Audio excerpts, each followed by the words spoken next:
Indirect tax سے وصول کرے گی. وہ شارٹ فال جو انڈائریکٹ ٹیکس ہے وہ کیا ہے؟ وہ سیلز ٹیکس ہے. اب ایک بندہ ہے جو مثال کے طور پر نا اس کی اتنی بائنگ کیپیسٹی نہیں ہے, وہ بیچارہ بھی اتنا ہی سیلز ٹیکس پے کر رہا ہے, اور جس کی بائنگ کیپیسٹی ہے وہ بھی اتنا ہی سیلز ٹیکس پے کر رہا ہے. میں نے 2012 سے 2015 تک آئی این جی اوز ہیں, ان کا میں اسپوکس پرسن بھی رہا ہوں. اب اس میں ہمارا مین موٹیو یہی ہوتا تھا کہ لوگوں کو یا بزنس کمیونٹی کو ہم ڈفرینٹ سیمینارز کرتے تھے, ورک شاپ کرتے تھے کہ بتایا جائے کہ یار آپ اپنا ڈیو انکم ٹیکس پے کریں. اگر ایک بہتر کمانے والا ہمارے اکانومی میں اپنا پارٹ پلے کرے تھرو انکم ٹیکس, تو یہ جو مہنگائی بڑھتی ہے تھرو انڈائریکٹ ٹیکسز, اس میں کافی زیادہ عام عوام کو ریلیف ہو جائے گی. عوام اور بزنس کمیونٹی سب سے زیادہ ٹیکس پے کرتے ہیں پاکستان میں, لیکن ان کو سہولیات چاہتے ہیں, انہیں ریلیف کیسے دیا جائے؟ سر اس میں بھی آئیں جو میں نے گزارش کیا نا کہ انڈائریکٹ اور ڈائریکٹ ٹیکسیشن میں, اور یہ جو میں نے آپ کے پچھلے سوال میں تھوڑی سی چیزوں کو گوش گزار کرنے کی کوشش کی ہے, یہ زیادہ تر جو ٹیکس وصول کیا جا رہا ہے اس وقت ود ہولڈنگ, جس میں آپ کے تنخواہ دار طبقہ دے رہا ہے ٹیکس, یا کارپوریٹ اینٹیز دے رہی ہیں. یہ جو درمیان والا طبقہ ہے نا, میں یہ سمجھتا ہوں کہ یہ اپنا اس طرح پارٹ پلے اکانومی کے اندر نہیں کر رہا. یا کارپوریٹ اینٹی دے رہی ہے, پراپر دے رہی ہے, یا پھر آپ کا تنخواہ دار دے رہا ہے. یہ درمیان کا جو ہے پورشن, میں اس کا نام نہیں لینا چاہوں گا, وہ اپنا صحیح طریقے سے پارٹ پلے نہیں کر رہا. پلس گورنمنٹ کا جو ہے وہ فوکس ایگزسٹنگ ٹیکس پیئر پہ ہے, انہی کو ہراش کیا جا رہا ہے ایف بی آر کی طرف سے, انہی سے جو ہے نا ڈفرنٹ چیزوں سے وصول کیا جا رہا ہے. براڈننگ آف ٹیکس بیس کی طرف ہم لوگ نہیں جا رہے. چیف کمشنر سے لے کے نیچے تک کا طبقہ جو ہے کرپشن میں ملوث ہے, پایا جا رہا ہے. ٹیکس پیئر کو نوٹسز جاری کیے جا رہے ہیں, 3 دن 4 دن کا وقت دیا جاتا ہے. جو ٹیکس پیئر موجود ہیں انہیں نوٹسز جاری کرنے کی وجوہات کیا ہیں؟ دوسرا سوال اسی بھی یہ ہے کہ جو نیٹ پہ موجود نہیں ہے ٹیکس پیئر, ان کو کیسے نیٹ پہ لایا جائے؟ بہت زیادہ ذرائع ہیں. گورنمنٹ کے پاس ایک پورا سسٹم ہے. کوئی بندہ گاڑی خرید رہا ہے, کوئی پلاٹ خرید رہا ہے, اور وہ اس نے پہلے کبھی بھی ریٹرن فائل نہیں کی ہوئی, یہاں سے وہ ڈیٹا نکالا جا سکتا ہے. پلس ود ہولڈنگ سے جو ڈفرینٹ ادارے ود ہولڈنگ کر رہے ہیں, ٹھیک ہے, وہاں سے ان کا ڈیٹا ایکسٹریکٹ کیا جا سکتا ہے. دوسرا یہ ہے کہ کیش اکانومی پہ نا انحصار کم ہونا چاہیے. ویسے تو پوری دنیا میں کیش اور ہے نا برابر چل رہے, ڈاکومنٹڈ اور کیش اکانومی پیرالل چلتی ہے. یہاں پر بھی ہے, لیکن اس ہمارے ملک میں تھوڑی کیش اکانومی کا مارجن زیادہ ہو گیا, جس کی وجہ سے لوگوں کا, آپ نے دیکھا ہوگا لوگ بھی گورنمنٹ نے پیٹرول وغیرہ سب کچھ بڑھایا, لیکن لوگوں کو فرق نہیں پڑا. گاڑیاں ویسے ہی چل رہی ہیں, معاملات ویسے ہی چل رہے ہیں, کیونکہ لوگوں کے پاس اتنا سرمایہ پیسہ موجود ہے. وہ گورنمنٹ کے ایکسچیکر میں نہیں جا رہا, لیکن ان کا اپنا لائف سٹائل ٹھیک چل رہا ہے. جو بوجھ بنا ہوا ہے ایگزسٹنگ ٹیکس پیئر پہ بنا ہوا ہے. ہمیں ہر سال نہ دیکھیں ایک گورنمنٹ ٹارگٹ بنائے, ہم نے ہمارے اتنے مثال کے طور پر ہیں ابھی ایگزسٹنگ ٹیکس پیئر, ہم نے ہر سال نا 10-15,000 20,000 ٹیکس پیئر کو جو ہے اس ایمبٹ میں لے کے آنا ہے. اس چیز کا فوکس ہوگا تو انشاءاللہ ملک میں ریونیو بھی انکم ٹیکس کی بیسس پہ جو ابھی آپ نے ذکر کیا ہے ریٹرن فائلنگ کے حوالے سے, اس پر بھی سوال نشان پایا جا رہا ہے. کہاں خامیاں پیش آ رہی ہیں؟ سر ابھی لوگ جو ریٹرنز فائل کر رہے ہیں نا, وہ صرف اور صرف بینگ اے فائلر ہی بڑے کم لوگ ہیں. جس طرح ہم لوگ ہیں پریکٹس کرتے ہیں, کلائنٹ کو بتاتے ہیں جناب یہ آپ کا اتنا ٹیکس بنتا ہے اور یہ آپ نے پے کرنا ہی کرنا ہے.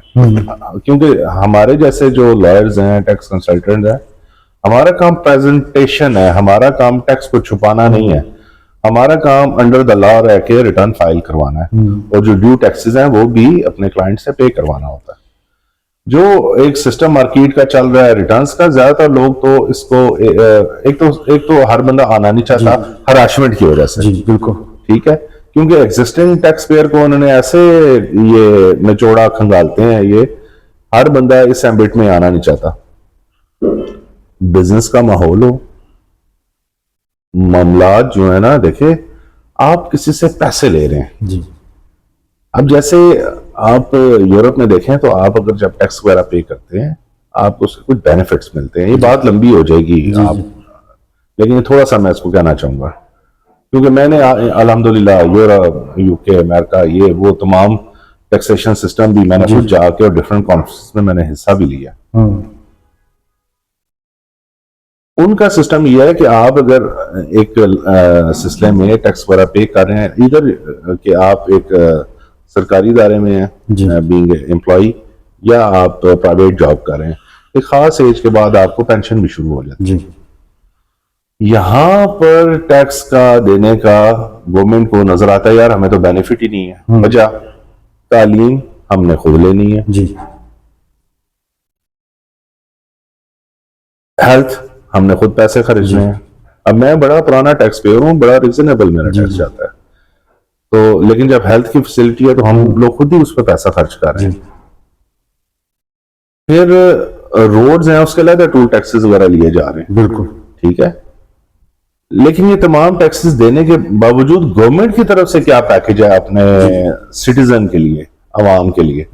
جب تک نہ دیکھیں آپ کسی کے جیب سے پیسے لیتے ہیں تو آپ اس کو کچھ دکھاتے بھی ہیں. جیسے اللہ پاک کہتے ہیں آپ زکوٰۃ دیں تو آپ کو ثواب ملے گا. ٹھیک ہے, آپ کیونکہ زکوٰۃ بھی آپ پیسہ دے رہے ہیں نا, گورنمنٹ کو بھی کچھ ایسا انیشیٹو, یہ نہیں ہوتا خالی قومی فریضہ ہی ہوتا ہے. گورنمنٹ کو بھی ایک آپ کو پیکج بنا کے دینا پڑے گا, جناب جو لوگ یہ ٹیکس پیئر ہیں ان کو یہ بینیفٹس ملیں گے, جو ہمارے ملک میں اس چیز کا فقدان ہے. لاکھوں فائلرز کا نیٹ پہ اضافہ, مگر ادارہ ہدف حاصل کرنے سے محروم کیوں؟ لیکن ٹیکس ہونا اور فائلر ہونے میں بھی فرق ہے. اب انڈائریکٹ اگر ٹیکسیشن دیکھی جائے تو ہر بندہ ہی ٹیکس پیئر ہے, اور اگر ریٹرنز کے پوائنٹ آف ویو سے دیکھا جائے تو زیادہ تر لوگ, جیسے میں نے کہا, فائلر کے طور پہ اپنے آپ کو شو کرتے ہیں, زیادہ ٹیکسز وغیرہ ادھر جمع نہیں کرواتے. جو ڈیو ٹیکسز ہیں جو بندے, اچھا میرا ایک فارمولہ ہے اپنا اور اپنے کلائنٹ کے لیے, آپ کا لائف سٹائل, میں اپنے اکثر کلائنٹ کو کہتا ہوتا ہوں کہ آپ کا لائف سٹائل آپ کی ٹیکس ریٹرن کے ساتھ میچ ہونا چاہیے. رائٹ, ٹھیک ہے, تو اگر آپ کا لائف سٹائل آپ کی ٹیکس ریٹرن کے ساتھ میچ نہیں ہے تو اس کا مطلب ہے کہ دیر از سم تھنگ. تو یہ بیسیکلی لوگ پراپر ریٹرنز فائل نہیں کرتے, ڈیو ٹیکسز پے نہیں کرتے. آپ کی نظر میں ٹیکس نہ دینے والوں پر کیا پابندیاں ہونی چاہیے؟ پیچھے سالدار صاحب کے دور سے لے کے ابھی تک جو فائلر اور نان فائلر کی سیگریگیشن انہوں نے رکھی تو ہے, تو اس میں کچھ سختیاں بھی کی ہیں کہ جی اگر کوئی فائلر ہے تو وہ اس کا لیٹ سے پروفٹ آن ڈیٹ ہے تو 20% ہے, نان فائلر ہے تو 40% ہے. اسی طرح پراپرٹی خریدتے ہیں اس میں بھی سیگریگیشن کی ہوئی ہے, filer, non filer, late filer کے لیے. تو گورنمنٹ کوشش تو کر رہی ہے. بجٹ سے قبل وفاقی وزیر خزانہ اورنگزیب صاحب IMF کے پاس تنخواہ دار طبقے کے حوالے سے کیوں جاتے ہیں جبکہ انہوں نے 200% کے حساب سے اپنی تنخواہیں مقرر کی؟ پارلیمنٹ میں بھی, سینیٹ میں بھی تنخواہ دار طبقے کے پاس جانے کی کیا وجوہات تھی؟ میں آپ کا یہ سوال سمجھ نہیں سکا. IMF میں تنخواہ دار طبقے کے حوالے سے جانا؟ جی, اورنگزیب صاحب گئے ہیں, تشریف لے کے گئے ہیں اور ان سے تنخواہ کے حوالے سے ذکر کیا. تنخواہوں کے حوالے سے ذکر کیا, بیوروکریسی کی تنخواہوں کے نہیں, وہ بڑھانے کے حوالے سے. بڑھانے کے حوالے سے ہمارے اب یہ بھی ہے نا, ملک میں انفلیشن ہے, معاملات ہیں, سارا کچھ ہے. اس ٹائم جو زیادہ تر یہ طبقہ پسا ہوا ہے یہ پینشنرز ہیں. پھر ہمارے جو چھوٹے کیڈر کے لوگ ہیں ان کی جو تنخواہیں ہیں, اگر آپ مہنگائی کو دیکھیں, انفلیشن کو دیکھیں تو وہ میچ نہیں کر رہے. بالکل, وہ تو ایک امپیکٹ ہے. لیکن اب IMF بھی چونکہ ہم ان سے قرضے لے رہے ہیں, ہم نے جی زوری ہم نے ان کی بات ماننی ہے, تو وہ یہ سفارشات تو لے کے جاتے ہی ہیں.